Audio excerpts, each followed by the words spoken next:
Hello guys, morning all of you. Today I welcome you on my YouTube channel Studypedia class with Vishal sir. तो आज का the Hindu newspaper में analyse करेंगे और इसका editorial लिखेंगे जो इम्पोर्टेंट टॉपिक्स होंगे सभी एग्ज़ाम्स के लिए और यूपीएससी के लिए मेन है।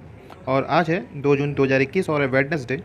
तो बिना किसी देरी के हमारा जो फर्स्ट आर्टिकल रिलेटेड है वो सीबीएसई एग्ज़ाम और आईसीएसई बोर्ड के एग्ज़ाम्स के रिलेटेड है, जिसमें कि रिव्यू के लिए दी गई थी पिटिशन, ताकि जो बोर्ड एग्ज़ाम है 12th के वो कंडक्ट कराए जाएंगे कि नहीं कराए जाएंगे। तो उसका रिजल्ट आ चुका है कि एग्ज़ाम कैंसिल कर दिए गए, सभी 12th बोर्ड के एग्ज़ाम, और इन सब बच्चों को प्रमोट कर दिया जाएगा ऑब्जेक्टिव क्राइटेरिया के बेस्ड पर। और इसलिए जो एग्ज़ाम कैंसिल भी इसलिए कर दिए गए क्योंकि जो वैक्सीनेशन पॉलिसी है इंडिया में जो गवर्नमेंट के द्वारा दी गई है वो 18 से लेके 44 एज के पीपल्स को दी गई है, और जो अंडर एज 18 है, जो स्टूडेंट्स हैं, उनके लिए वैक्सीनेशन अभी प्रोवाइड नहीं कराई गई है। और जो फ्यूचर है वो इन्हीं यंगस्टर्स पर है इंडिया का। और क्योंकि जो ओल्ड एज पीपल हैं वो इंडिया को कंट्रीब्यूट नहीं कर पाएंगे, क्योंकि ये फ्यूचर है इंडिया का, जो अंडर 18 चिल्ड्रन है, तभी हमारे इंडिया को यंगस्टर इंडिया भी कहा जाता है। नेक्स्ट देखते हैं। नेक्स्ट हमारा give details on scheme for orphan children से सुप्रीम कोर्ट। तो हमारे उसमें एक आर्टिकल आया था इससे पहले कि जो ऑर्फन चिल्ड्रंस हैं उनको पीएम केयर फंड्स के द्वारा हेल्प की जाएगी 10 लाख रुपए की, जो कि जब वो एज 23 अटेन कर लेंगे और एज 18 के लिए उनको हेल्थ इंश्योरेंस मिलेगा जब तक कि वो 18 साल के नहीं हो जाते। और इन सभी बच्चों को जो कि ऑर्फन हो गए कोविड-19 की वजह से, उन सभी बच्चों को गवर्नमेंट कॉलेजेस में गवर्नमेंट के द्वारा एजुकेशन प्रोवाइड की जाएगी, केंद्रीय विद्यालय, कॉलेजेस और सैनिक स्कूल में। और पीएम केयर फंड्स के बारे में जानेंगे। जो पीएम केयर फंड है वो जिसकी फुल फॉर्म है prime minister citizen assistance and relief in emergency situation fund, जो कि क्रिएट किया गया था 28 मार्च 2020 को।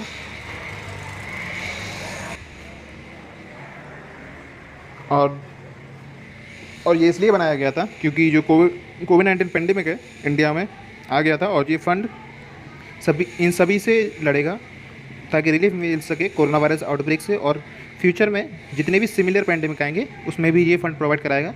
इसके जो चेयरमैन है वो प्राइम मिनिस्टर ऑफ इंडिया हैं इस फंड के, और ट्रस्टीज़ हैं minister of defence, minister of home affairs और मिनिस्टर ऑफ फाइनेंस के लोग जो गवर्नमेंट ऑफ इंडिया में हैं।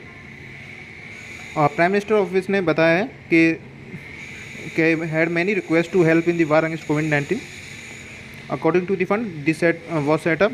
ये फंड बनाया गया था और will be use for disaster management and research के लिए भी इसका फंडिंग इस्तेमाल की जाएगी।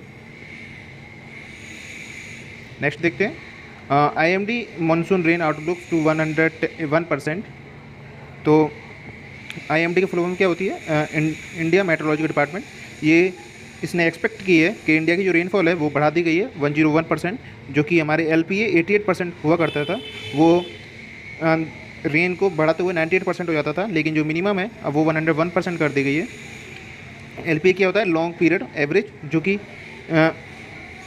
जो इंडिया में रेन हो रही है एवरेज लेवल पर वो कितनी हो रही है, इसको लॉन्ग टाइम में एस्टिमेट करता है, ताकि रेन की जो क्लियरेंस है वो ज़्यादा होगी या नॉर्मल होगी या कम होगी।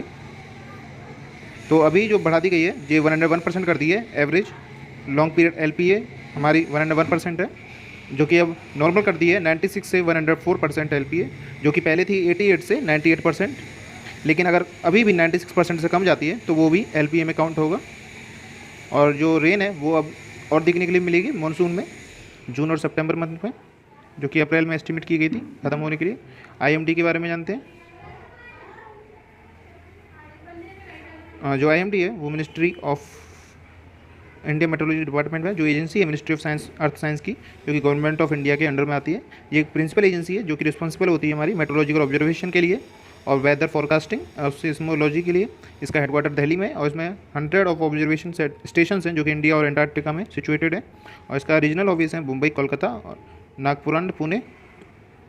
IMD के 6 रीजनल स्पेशलाइज्ड मेट्रोलॉजिकल सेंटर हैं जो कि वर्ल्ड मेट्रोलॉजिकल ऑर्गेनाइजेशन में काम करते हैं और इसकी रिस्पॉन्सिबिलिटी होती है ताकि फोरकास्ट कर सके जो भी साइक्लोन्स आएँ और जो भी मेट्रोलॉजिकल डिपार्टमेंट से सिचुएटेड है और उनका नेम दे सके और डिस्ट्रीब्यूट कर सके वार्निंग को। जितने भी ट्रॉपिकल साइक्लोन्स आए हैं, जैसे कि अभी प्रेजेंट में जो याश आया है और टाउटे जो अभी चला गया, उनके बारे में जैसे कि उनकी वार्निंग भी IMD के द्वारा प्रोवाइड की गई थी। और नॉर्थ इंडियन ओशियन रीजन में Malacca strait of Bay of Bengal और Arabian Sea and the Persian Gulf के अंदर ये IMD वर्क करता है कि फ्यूचर में इनमें कौन सी फोरकास्टिंग की जाएगी। IMD का स्टेबलाइजमेंट 1875 में की गई थी और उसका अपॉइंटमेंट की गई थी। फर्स्ट मेट्रोलॉजिकल रिपोर्टर थे IMD के, वो थे हेनरी फ्रांसिस ब्लैनफोर्ड। मई 1889 में सर जॉन एलियट वो फर्स्ट अपॉइंट किए गए थे डायरेक्टर जनरल ऑफ ऑब्जर्वेटरीज़ के, जो कि कैपिटल कलकत्ता में। IMD को बाद में शिफ्ट कर दिया गया था शिमला में 1905 में, उसके बाद पुणे 1928 में, उसके बाद न्यू दिल्ली आई 1944 के अंदर IMD। तो फर्स्ट जो स्टेबलाइज की गई थी वो कलकत्ता के बाद 1905 में शिमला के बाद पुणे के बाद न्यू दिल्ली। तो IMD के बारे में इतना ही है। नेक्स्ट देखते हैं। दिल्ली हाई कोर्ट क्वेश्चन किया है कि जो प्रायोरिटाइजिंग दी जाएगी, वो महत्व दिया जाएगा वो यंगस्टर को दिया जाएगा वैक्सीनेशन के लिए, क्योंकि जो गवर्नमेंट ने अभी पॉलिसी जो दी गई है, अब जी कोर्ट ने बताया कि जो पॉलिसी है वैक्सीन पॉलिसी वो 18 से 44 एज के पर्सनस के लिए है। लेकिन जो डिक्लेरेशन है, जैसे एग्ज़ाम 12 पोस्टपोन कर दिए गए क्योंकि बिना वैक्सीनेशन के जो एग्ज़ाम कंडक्ट कराए जाएंगे, तो ये जो यंगस्टर्स की लाइफ पर बड़ा इफेक्ट पड़ेगा।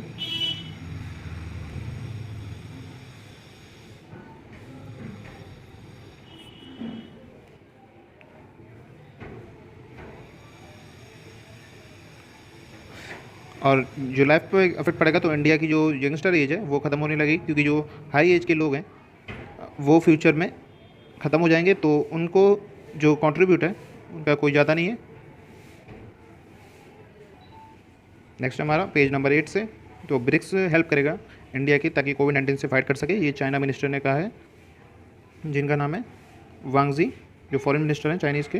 तो ब्रिक्स के जो मेंबर्स हैं वो इंडिया की हेल्प करेंगे कोविड-19 पेंडेमिक से लड़ने के लिए, और इसके लिए ब्रिक्स के बारे में जानेंगे। तो ब्रिक्स की जो स्टेबलाइज जो इम्पोर्टेंट है, ये हमारे पॉइंट ऑफ व्यू से GS पेपर 2 के लिए है, और ये एक इंपॉर्टेंट इंटरनेशनल इंस्टीट्यूट के टॉपिक्स में से आता है, और ग्रुपिंग और एग्रीमेंट है इंडिया और अफेक्टिंग इंडिया इंटरेस्ट के लिए। इसकी जो फुल फॉर्म है वो है Brazil, Russia, India, China and south Africa. और ब्रिक्स के जो लीडर हैं वो एनुअली कंडक्ट कराई जाती है मीटिंग्स, जो समिट है सब। ब्रिक्स की कोई भी ऑर्गेनाइजेशन एग्जिस्ट नहीं करती है, ये एक एनुअल समिट है जो कि सुप्रीम लीडर्स पाँचों नेशन के कंडक्ट करते हैं, और पाँचों लीडर ब्रिक्स के होते हैं, जो कि B से ब्राज़ील, R से रशिया, I से चाइना, C से चाइना, I से इंडिया और S से साउथ अफ्रीका। ये एनुअली कंडक्ट कराई जाती है 100 सेक्टर मीटिंग के ऊपर। और ब्रिक्स में जो कंडक्ट है 40% पॉपुलेशन वर्ल्ड की और 30% GDP ब्रिक्स के द्वारा दी जाती है। और ब्रिक्स की जो स्टेबलाइजमेंट हुई थी वो 2009 में हुई थी, जो कि रशियन फेडरेशन के द्वारा की गई थी। और जो ब्रिक है और S 2010 में जोड़ा गया था, 2010 में दिसंबर मंथ में, तो उसके बाद इसे ब्रिक्स कर दिया गया था।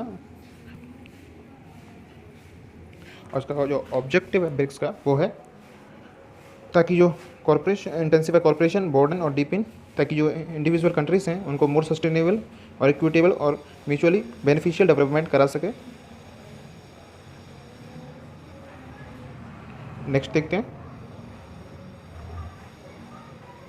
नेक्स्ट है new chief at Andaman and Nicobar के जो कमांडर वो अपॉइंट किए गए, तो वो हैं लेफ्टिनेंट जनरल अजय सिंह, वो नए लेफ्टिनेंट जनरल हैं अंडमान निकोबार आइलैंड के।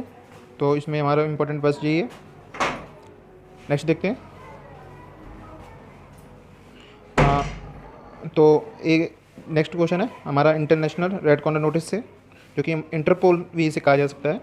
तो डोमिनिका में एक चौकसी है जो कि फोगोटिव पर्सन है इंडिया से, जिसका फुल नाम है मेहुल चौकसी, जिनको अरेस्ट कर लिया गया है डोमिनिक से।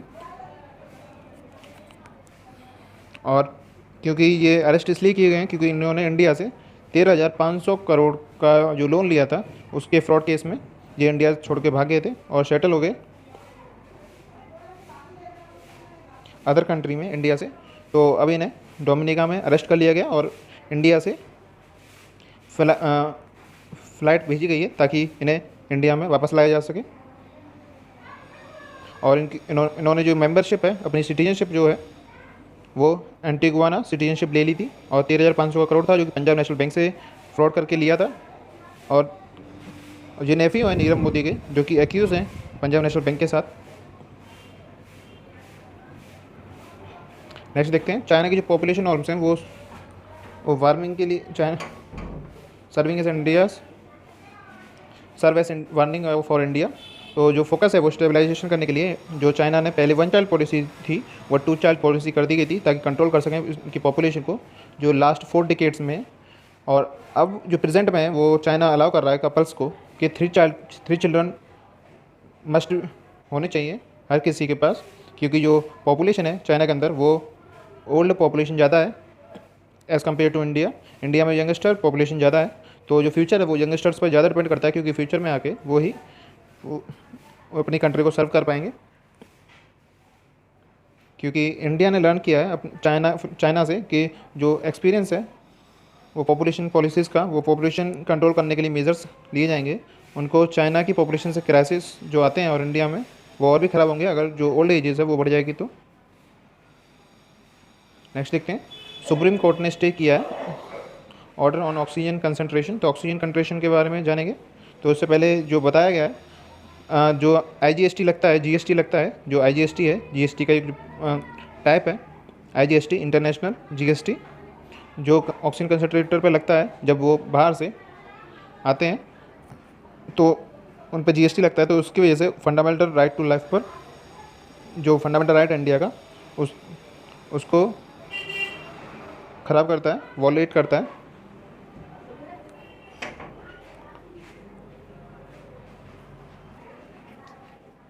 और वॉलेशन को देखते हुए जो IGST वो 77% लगती थी, जिससे कि वो ब्रॉड 28% हो जाती थी और उसके बाद अब 12% कर दी गई थी कोर्ट के अनुसार। और 43 जो मीटिंग हुई थी GST की काउंसिल की जो 28 मई को कंडक्ट की गई थी काउंसिल ऑफ मिनिस्टर्स के द्वारा, जो कि कोविड-19 रिलेटेड आइटम्स उसमें एक्सेप्टेड कर दिए थे, निकाल दिए गए थे, ताकि जो GST है सभी जो हॉस्पिटल्स जो कोविड-19 लड़ने वाले इक्विपमेंट हैं उन पर हटा दी जाए। तो इसकी जो रिपोर्ट है वो 8 जून को आएगी, तो फ्यूचर में देखेंगे कि कब आएगी। और ऑक्सीजन कंसंट्रेटर वो चीज़ होती है जैसे कि हम अगर नेचुरल एयर लें तो उसमें 80% और हाइड्रोजन होती है जो हम ऑक्सीजन लेते हैं और 20% ऑक्सीजन होती है। तो ऑक्सीजन कंसंट्रेटर वर्क ये करता है कि जो ऑक्सीजन है वो नेचर से लेके ऑक्सीजन को फुली 100% तक ऑक्सीजन कर देता है और उसमें से जितनी भी हाइड्रोजन है उसे निकाल के तो प्योर ऑक्सीजन उससे पेशेंट को प्रोवाइड की जाती है। तो ऑक्सीजन कंसंट्रेटर का वर्क ये होता है।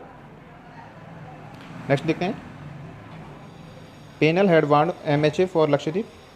तो पैनल है उसने वार्न किया है मिनिस्ट्री ऑफ होम अफेयर्स को लक्षद्वीप की जो डेवलपमेंट है उसके लिए, क्योंकि जो draft Lakshadweep development authority regulation 2021 जो लाया गया था उसकी वजह से जो लोग हैं वहाँ पर लक्षद्वीप में उनको जगह से जो यहाँ रहते हैं उन्हें उठाने के लिए कहा जा सकता है पर, लेकिन उन्हें कंसेशन दिया जाएगा। लेकिन जो वहाँ के लोग हैं प्रोटेस्ट कर रहे हैं क्योंकि उन्हें वहाँ से जाना नहीं है डेवलपमेंट की वजह से, वो वहाँ से हट सकते हैं लेकिन कंसेशन का।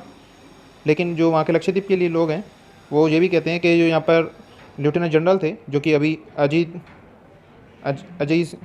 सिंह जो आए हैं नए, उनसे पहले जो ओल्ड लक्षद्वीप एडमिनिस्ट्रेटर थे वो प्रफुल्ल के पटेल थे, उनकी वजह से उनने अपनी जो अथॉरिटीज़ हैं वो ढंग से नहीं निभाई। तो सबसे पहले जो कोरोना वायरस आया था वो लक्षद्वीप में, मतलब फर्स्ट टाइम जो लक्षद्वीप में आया था वो इन्हीं के पीरियड में आया था प्रफुल्ल के पटेल के उसमें, क्योंकि उनकी जो ड्यूटी थी वो ढंग से नहीं हो पाई थी, क्योंकि उससे पहले लक्षद्वीप में कोई वायरस नहीं देखने के लिए मिला था लेकिन इनके बाद देखने के लिए मिला।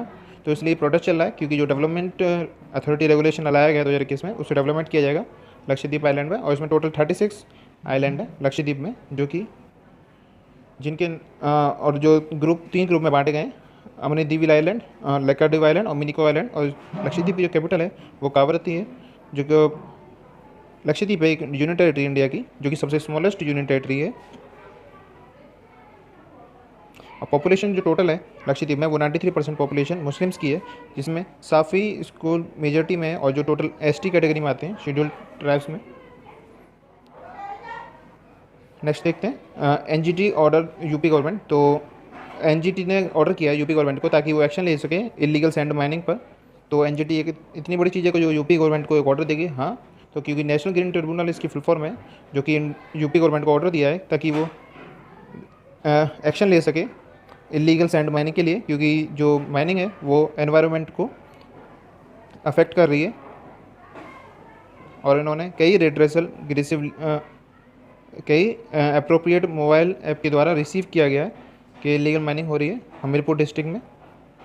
तो इससे पहले जो सैंड माइनिंग है वो होती क्या है वो जानते हैं। ये एक्सट्रैक्शन होती है। एक्सट्रैक्शन मतलब सैंड निकालना होता है। कहीं पर ज़मीन है उस जगह गड्ढा करके वहाँ से सैंड निकाल के दूसरी जगह ट्रांसफ़र करा जाएगा, तो यहाँ पर एक गड्ढा हो जाएगा। तो ओपन पिट और सैंड पिट भी कहा जाएगा इसे, जो कि बीचेस और ड्रिग्ड ओशन की साइड से और रिवर बेड्स के आसपास से ले ली जाती है, ताकि जो सैंड है वो मैन्युफैक्चरिंग करी जा सके, जिससे कि उन्हें वहाँ से कंक्रीट और एब्रेसिव बनाए जा सके। तो नेशनल ग्रीन ट्रिब्यूनल जो है वो जीएस पेपर 2 से इंपॉर्टेंट है, जिसमें ट्रिब्यूनल्स टॉपिक है। ये एक स्पेशलाइजेशन बॉडी है जो 2010 में बनाई गई थी ताकि एनवायरनमेंट प्रोटेक्शन कर सके और कंजर्वेशन ऑफ फॉरेस्ट और नेचुरल रिसोर्सेज को प्रिवेंट कर सके इंडिया में। इंडिया अभी 3rd कंट्री है वर्ल्ड में जो कि स्पेशलाइजेशन एनवायरनमेंट ट्रिब्यूनल जिसने स्टेबलाइज किया है। और ऑस्ट्रेलिया और न्यूजीलैंड जो फर्स्ट डेवलपिंग कंट्री हैं जो ऐसी थी एनजीटी के मामले में। नेक्स्ट देखेंगे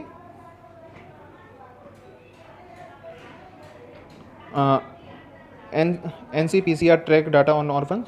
तो NCPCR है वो इसकी फुल फॉर्म है national commission for protection of child rights,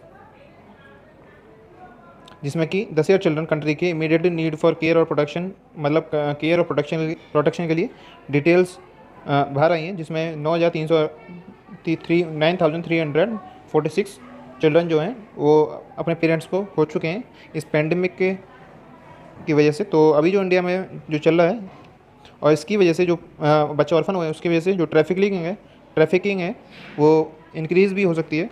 तो गवर्नमेंट ने जो हमारी इंडियन गवर्नमेंट ने PM केयर फंड ने जो अनाउंस किया था 18 चिल्ड्रंस को मेडिकल हेल्थ केयर दी जाएगी और 23 एज जब अटेन करने पे उन्हें 10 लाख रुपीज़ प्रोवाइड किए जाएंगे, ताकि जो पेंडेमिक की वजह से उन्हें अच्छी एजुकेशन प्रोवाइड की जाए और वो भी उन्हें गवर्नमेंट स्कूल्स में एजुकेशन प्रोवाइड दी जाएगी। नेक्स्ट देखते हैं government not to resume supply of oxygen for industrial use. तो गवर्नमेंट ने रिज्यूम कर ली है सप्लाई जो ऑक्सीजन है इंडस्ट्रियल यूज़ के लिए। तो क्योंकि जब स्टार्टिंग में जब कोविड-19 आया था तो गवर्नमेंट ने जो इस इंडस्ट्रीज़ थी उनके लिए जो ऑक्सीजन सप्लाईज हैं उन्हें बंद कर दिया गया था, ताकि जो ऑक्सीजन है वो प्रोवाइड करी जा सके हॉस्पिटल्स में और पेशेंट्स को दी जा सके। तो परमिट दे दी गई है और वो इंडस्ट्रियल यूज़ के लिए ऑक्सीजन सप्लाई ले सकते हैं।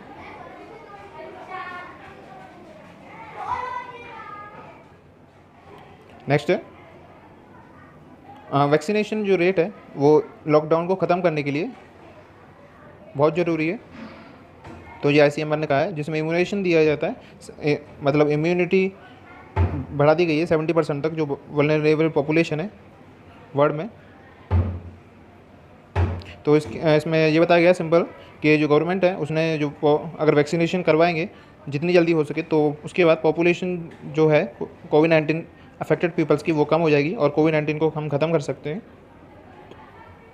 नेक्स्ट है जो हमारा पर डे आर्टिकल होता है, जिसमें कि केसेस कम देखने के लिए मिल रहे हैं 1,29,000 न्यू केसेस जो देखने के लिए मिले हैं और डेथ भी कम हुई है, जो कि पहले 3,500 हो रही थी अब 3,100 डेथ रजिस्टर्ड हो रही हैं पर डे केसेस में।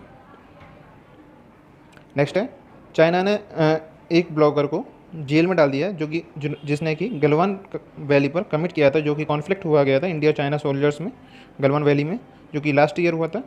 तो उसकी वजह से इस पर्सन को अरेस्ट कर लिया गया, जिसको जेल अभी रिसीव की गई है 8 महीने तक, क्योंकि जो इसने कमिट किया था मार्टियर्स पर मंडे को।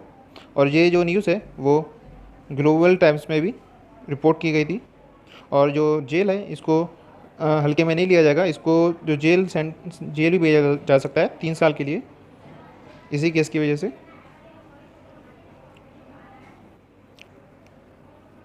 क्योंकि इसने डिफेमिंग करा था मीटियर्स को। नेक्स्ट है इंडिया से एक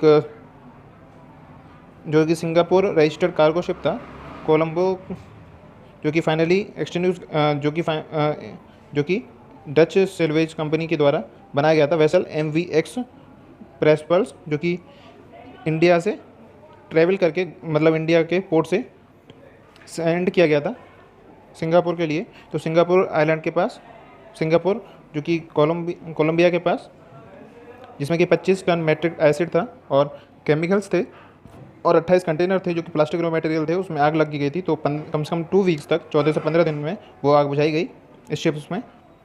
तो इसकी वजह से जो पॉल्यूशन था वो काफ़ी बढ़ा, वाटर पॉल्यूशन और एयर भी।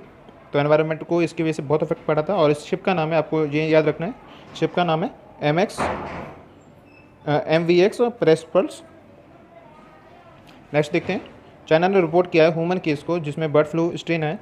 तो अभी नई जो इन्फेक्शन आया है वो फर्स्ट इन्फेक्शन देखने के लिए मिला है, जो कि 41 साल के मैन को हुआ है, जो कि एडमिट है हॉस्पिटल में जिनजियांग में, जो कि चाइना में। तो नया वायरस आया है, नेशनल हेल्थ कमीशन के द्वारा जिस स्टेटमेंट दी गई है, जिसका नाम है बर्ड फ्लू स्ट्रेन, जिसको साइंटिफिक नेम है B1ON3। तो इसके बारे में ज़्यादा कुछ दिया नहीं है, फ्यूचर में देखेंगे इसके सिम्टम्स क्या होंगे। इसका अभी जो सिम्टम्स बताया गया है वो फीवर बताया गया है। सीधे अब हम चलते हैं एडिटोरियल पर। जो हमारा फर्स्ट एडिटोरियल है वो हमारा नेशनल स्टैटिस्टिकल ऑर्गेनाइजेशन से रिलेटेड है, जिसमें कि इंडिया की जो GDP रेट है उसके बारे में बताया गया है। तो इसमें जो सिंपल है, हम क्या क्या बताया कि हमारे जो इंडिया है, इंडिया में जो GDP है उसमें जो GDP कंडक्ट की जाती है वो 4 स्टेजेस में की जाती है, जो कि 3 मंथ के पीरियड में कलेक्ट की जाती है GDP इंडिया की। जैसे कि और जो स्टार्ट होती है GDP वो 1 अप्रैल से 31 मार्च तक की रिकॉर्ड करी जाती है, जो कि पर ईयर की होती है। तो अभी जो 2020 में सबसे पहले जब GDP कंडक्ट की गई थी पहले 3 महीने की, वो थी 1 अप्रैल से 3 मंथ के लिए, अप्रैल, मई और जून। तो इन 3 महीनों की कंडक्ट की गई थी। तो अभी जो इस हिसाब से के 4 लैब होते हैं, 1 2 3 4। तो सबसे पहले जो इंडिया की जब कोविड-19 पेंडेमिक आया था उसमें 24% अप्रॉक्सीमेटली इंडिया की GDP ग्रोथ डाउन चली गई थी। उसके बाद फिर 7% तक थोड़ी इंक्रीज़ हुई थी।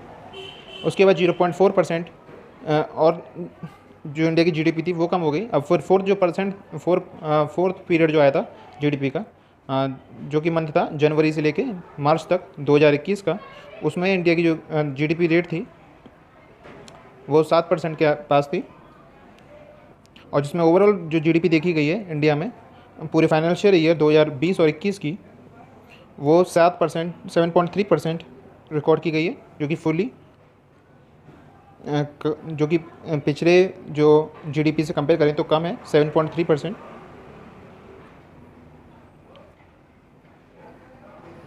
तो इसमें इतना ही है। नेक्स्ट देखेंगे,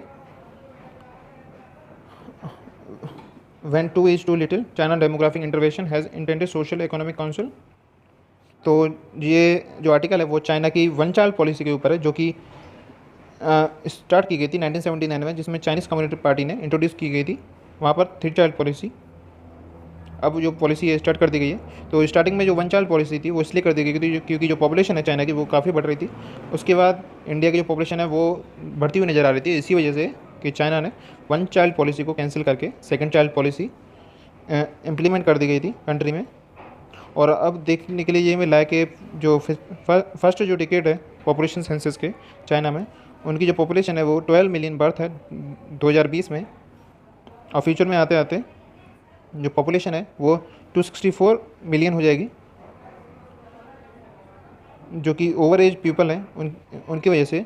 तो चाइना के अंदर जो पॉपुलेशन है वो यंगस्टर्स की कम होगी और ओल्ड एज पीपल्स की ज़्यादा होगी।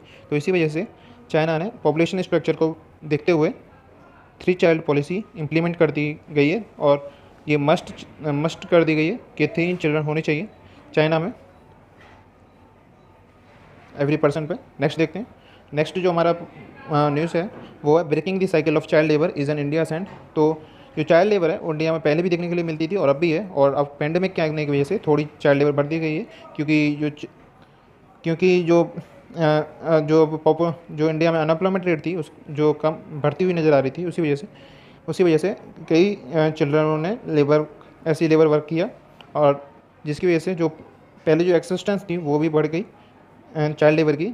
तो इसी को रोकने के लिए गवर्नमेंट ऑफ इंडिया ने कई चीज़ें डाटा शो किए हैं कि 11th सेंचुरी में 21st सेंचुरी में 152 मिलियन चिल्ड्रन पूरी वर्ल्ड से चाइल्ड लेबर हैं, और जिसमें कि 73 जो मिलियन है वो बहुत ख़तरनाक वर्क करते हैं चाइल्ड लेबर के अंदर, ये गवर्नमेंट ऑफ इंडिया सर्वे ने बताया है।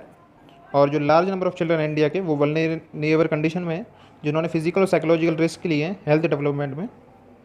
सेंसस जो 2011 के बताते हैं, जो कि 10.1 मिलियन जो वर्किंग लेबर है वो 5 से लेकर 14 चिल्ड्रंस की होती है, जिसमें से कि 8.1 मिलियन जो चिल्ड्रन है वो रूरल एरियाज़ के हैं, जो कि कल्टीवेशन और एग्रीकल्चर लेबर में वर्क करते हैं।